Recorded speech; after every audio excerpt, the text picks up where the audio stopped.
Olá, queridos, pastor José Celestino, aqui do Instituto Bíblico Aliança de Paz, São Paulo, tudo bem? Passando para a nossa aula de Cristologia, chegamos à doutrina de Cristo.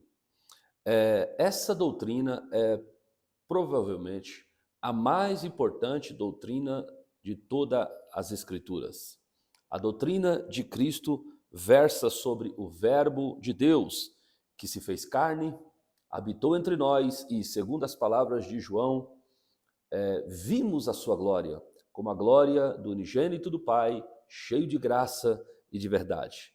O livro de Malaquias, do Antigo Testamento, o último livro do Antigo Testamento, capítulo de número 4, versículo de número 2, o profeta Malaquias diz: Mas para vós, o que temeis o meu nome, nascerá o sol da justiça, e cura/salvação, o termo original, sozo, trará sobre as suas asas, e saireis e saltareis como bezerros no cevadouro. A primeira coisa a se entender de Cristo é o seu papel central em toda a Escritura Sagrada. João, o evangelista, descreve como sendo Cristo o verbo presente no ato da criação de Deus, em Gênesis 1. No princípio era o verbo estava com Deus e o verbo era Deus. Ele estava no princípio com Deus. Todas as coisas foram feitas por ele e sem ele, o Cristo, nada do que foi feito se fez. Nele estava a vida e a vida era a luz dos homens. E a luz resplandece nas trevas, mas as trevas não a compreenderam. Nesse texto, João coloca Jesus na cena da criação. E nesta cena da criação, ele é a palavra de Deus. Hebreus capítulo 1, versículo 3 diz: o qual, sendo o resplendor da sua glória e a expressa imagem da sua pessoa, e sustentando todas as coisas pela palavra do seu poder. Falaremos desse termo, palavra do seu poder. Havendo feito por si mesmo a purificação dos nossos pecados, assentou-se à direita da majestade nas alturas. Então perceba que não existe na expressão original, na versão original, a expressão poder da sua palavra, que muitos usam, e sim palavra do seu poder. Isso significa que, se estivesse esse termo, poder da sua palavra, isso nos faria intuir que Deus tem poder e um dos poderes de Deus estão na sua palavra. Mas no caso a expressão bíblica é a palavra do seu poder, ou seja, todo o poder de Deus está na sua palavra. Se você dissesse: Deus, já tenho a sua palavra, agora me dê o seu poder, ele te responderia: não posso te dar o meu poder, porque o meu poder já é a minha palavra. Todo o meu poder está na minha palavra. Por isso que a Bíblia diz: sustentando todas as coisas pela palavra do seu poder. Conseguimos entender que Jesus tem todo o poder no céu e na terra por um simples motivo: ele é a própria palavra de Deus, ele é o Logos de Deus. Hebreus capítulo 11 e o versículo de número 3 diz assim: pela fé entendemos que os mundos pela palavra de Deus foram criados, de maneira que aquilo que se vê não foi feito do que é aparente. Em sua defesa contundente lá no Areópago, o Paulo celebra a grandeza de Deus e da palavra de Deus, dizendo, Atos 17, 28, porque nele, em Cristo, vivemos e nos movemos e existimos, como também alguns dos vossos poetas disseram, pois somos também sua geração. O escritor anônimo aos Hebreus também exalta a autoridade de Cristo, que é a sua palavra, dizendo, porque a palavra de Deus ela é viva e eficaz, e mais penetrante do que qualquer espada de dois gumes, e penetra até a divisão da alma e do espírito e das juntas e medulas, e é apta para discernir as intenções do coração. Então veja que todas essas definições, inclusive as definições de Hebreus, é usada para se referir ao poder e à autoridade da palavra de Deus, que é o próprio Jesus Cristo. Em João capítulo 2, versículo 23, diz: e estando ele em Jerusalém pela Páscoa durante a festa, muitos vendo os sinais que ele fazia, creram no seu nome. Mas o mesmo Jesus não confiava neles, porque a todos conhecia. Então Jesus tinha um conhecimento de corações, mesmo estando aqui na terra. Em Marcos 2:8 corrobora essa ideia. Jesus, conhecendo logo o seu espírito, que assim arrazoava entre si, disse-lhes: por que arrazoais sobre essas coisas em vossos corações? Lucas 5:22 diz: Jesus, porém, conhecendo os seus pensamentos, respondeu e disse-lhes: que arrazoais em vossos corações? Então mostra a autoridade divina do próprio Deus aqui na terra, como a palavra de Deus, e essa palavra de Deus é o nosso Senhor e Salvador Jesus Cristo. Qual a necessidade de um Cristo na terra? Então, uma das perguntas centrais de cristologia é: qual a necessidade de um Cristo aqui na terra? Deus criou o homem, na verdade, e o colocou nessa terra. O Criador, mesmo sendo o dono de tudo, deu a esse homem a autoridade sobre essa terra. Colocou o homem, deu a ele os 5 verbos, nós já estudamos sobre ele: crescer, multiplicar, encher a terra, dominar e sujeitai-a. E o Senhor colocou todas as coisas criadas sob o domínio do ser humano. Entretanto, o homem cometeu alta traição contra Deus, dando ouvido à voz da serpente, cometeu traição contra Deus e deixou a palavra de Deus. Logo, após deixar a palavra de Deus, ele foi enredado pelos argumentos de Satanás e foi enganado. Ao ser enganado, toda a autoridade que Deus tinha dado ao homem, veja, Deus criou o homem à sua imagem e à sua semelhança. A imagem de Deus ele o criou. E Deus deu a ele honra e glória. Está lá no livro de Salmos, que é repetido pelo escritor aos Hebreus: que é o homem para que dele te lembres, e o filho do homem para que o estimes tanto, pois tu o formaste, um pouco menor do que os anjos, entretanto, de glória e honra o coroaste. Então, o homem foi feito para ser a coroa da criação de Deus. E no momento em que esse homem é chamado para ser a coroa da criação de Deus, Deus coloca nele a autoridade de ministrar sobre essa terra também com a sua palavra. O homem perde isso. Veja que essa doação foi uma espécie de concessão que Deus tinha dado à terra. O salmista diz: os céus são os céus de Deus e a terra ele a deu aos filhos dos homens. Só que essa concessão que foi dada por Deus ao homem na terra não é uma concessão eterna. Um dia o pai de família virá de novo para tomar posse daquilo que era dele. Apocalipse 21:11 diz: e viu um novo céu e uma nova terra, porque já o primeiro céu e a primeira terra se passaram e o mar já não existe. Então, nessa concessão, o homem deveria crescer, multiplicar, encher, sujeitar e dominar. Era como se Deus dissesse: qualquer problema você mesmo conserta, nem me ligue. Deus, além disso, deu ao homem a glória e a honra. Agora o ser humano era uma espécie de Deus em semelhança e imagem.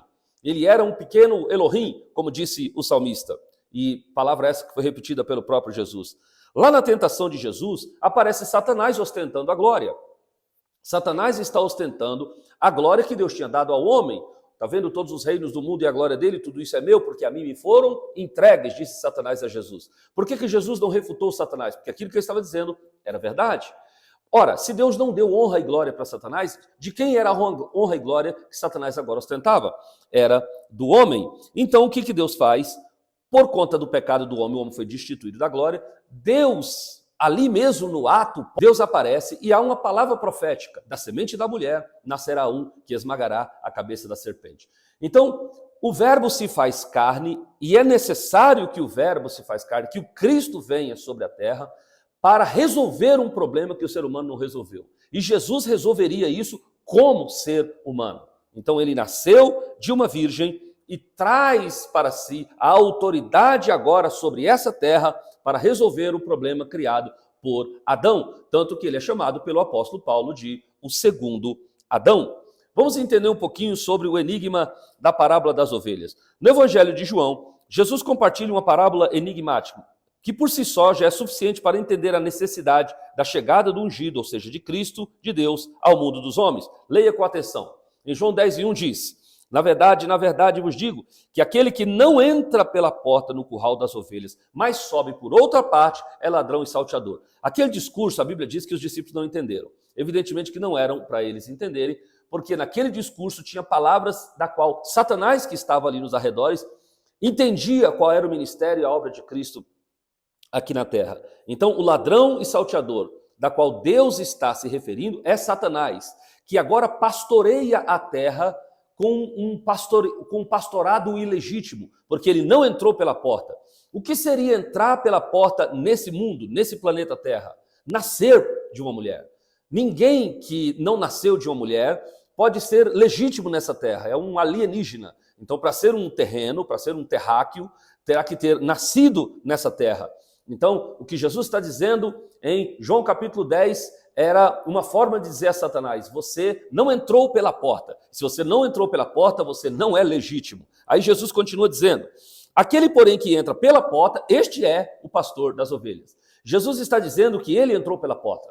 Satanás entrou por outra parte. Ele é chamado de ladrão e salteador. Mas aquele que entra pela porta, este é o pastor das ovelhas. E a este, o pastor genuíno, legítimo, o porteiro abre, e as ovelhas ouvem a sua voz, e chama pelo nome as suas ovelhas e a traz para fora. Interessante esse termo. Ele vai, chama as suas ovelhas e traz para fora. O próprio significado da palavra eclésia significa a comunidade dos tirados para fora.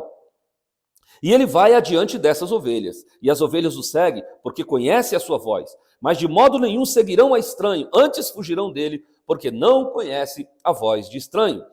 Versículo 6. Jesus disse-lhes essa parábola, mas eles não entenderam o que ele dizia. Provavelmente os discípulos não entenderam, nem a multidão, mas Satanás entendeu. Versículo de número 7. Tornou, pois, dizer Jesus, na verdade agora ele esclarece para os seus discípulos, agora a mensagem não era mais subliminar, para entendimento apenas de Satanás, agora também era para entendimento dos seus discípulos. Ele diz: em verdade vos digo que eu sou a porta das ovelhas. Agora uma modulação diferente dentro da mesma parábola. Todos quanto vieram antes de mim são ladrões e salteadores, mas as ovelhas não os ouviram. Eu sou a porta. Se alguém entrar por mim, salvar-se-á. Entrará, sairá e achará pastagens. O ladrão não vem senão para matar, roubar e destruir. É a obra de Satanás. Mas eu vim para que tenham vida e a tenham em abundância. Eu sou o bom pastor que dá a sua vida pelas ovelhas. Então, em João 10, Jesus resume nesta parábola qual era a necessidade da chegada a essa terra. Porque essa terra, após a queda do homem, ela está sendo pastoreada por um pastor ilegítimo. E esse pastor ilegítimo da terra é Satanás. Ele não entrou pela porta, ele entrou por outra parte. Por isso que Jesus entrou pela porta através de Maria. O interessante é que Jesus, ao nascer de Maria, ele tinha duas cidadanias. Ele era filho de Deus e era filho do homem. Filho do homem por conta de Maria e filho de Deus por conta da sua paternidade celestial. Se você tivesse à sua disposição a possibilidade de escolher qual a paternidade da qual você se apresentaria, provavelmente eu e você nos apresentaríamos como filho de Deus. Mas Jesus sempre que andava, ele dizia: porque o Filho do Homem veio, o Filho do Homem veio para isso, o Filho do Homem veio para salvar aquele que se havia perdido, o Filho do Homem veio para pôr em liberdade aos cativos. Todas as vezes que ele se referia à sua vida, ele a chamava de Filho do Homem. A natureza de Cristo era de Filho do Homem. Por que isso? Era uma maneira de Deus dizer que ele era legítimo naquela comunidade dos homens. Por isso ele se apresentava como Filho do Homem.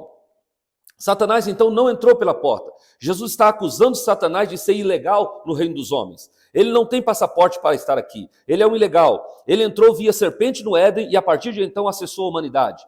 Deus tentou soluções humanas que falharam miseravelmente na tentativa de reconciliar o homem com Deus. Foi assim com Noé, foi assim com Abraão, Isaac, Jacó, Davi e tantos outros falharam grotescamente. Mas Deus anuncia a Eva que da sua descendência nasceria um que seria capaz de derrotar Satanás. E Abraão declara que sairia da sua descendência o abençoador de todas as famílias da terra. A Judá, Deus profetiza que a sua realeza sairia dali. Por isso Jesus é da tribo de Judá, ele é o leão da tribo de Judá. A Davi, ele informa que um renovo nasceria da raiz de Jessé. Um renovo nasceria da família de Jessé. Quando Maria dá à luz a Cristo, ele prefere ser chamado de Filho do Homem, como eu acabei de dizer. Jesus entrou pela porta, enquanto Satanás entrou por outra parte. Satanás, quando vê Cristo, sabe que ele, Cristo, tem legitimidade para estar ali. E quando Jesus chamou seus discípulos, ele apenas lhes deu poder para expulsar Satanás. pois a legitimidade eles tinham, afinal, os discípulos nasceram na terra e Satanás não. Então a legitimidade dos discípulos o fizeram capazes de expulsar Satanás, porque eles conheciam a sua legalidade agora a partir de Cristo. O ungido, Cristo de Deus, veio por muitas coisas, mas principalmente desfazer as obras do diabo. Jesus veio para muitas obras, mas desfazer as obras do diabo foi a sua obra principal. As obras de um filho legítimo jamais serão menores em poder do que de um indivíduo ilegítimo. Por isso Cristo precisava vir à terra. Claro que ainda havia um ritual de sangue que deveria ser feito antes dessa conquista, mas Satanás, ao ver Cristo, já sabia que o seu fim estava próximo. Então, a chegada de Cristo pôs o reino das trevas na seguinte condição: o legítimo Filho de Deus está nessa terra e ele veio para tomar o comando de volta.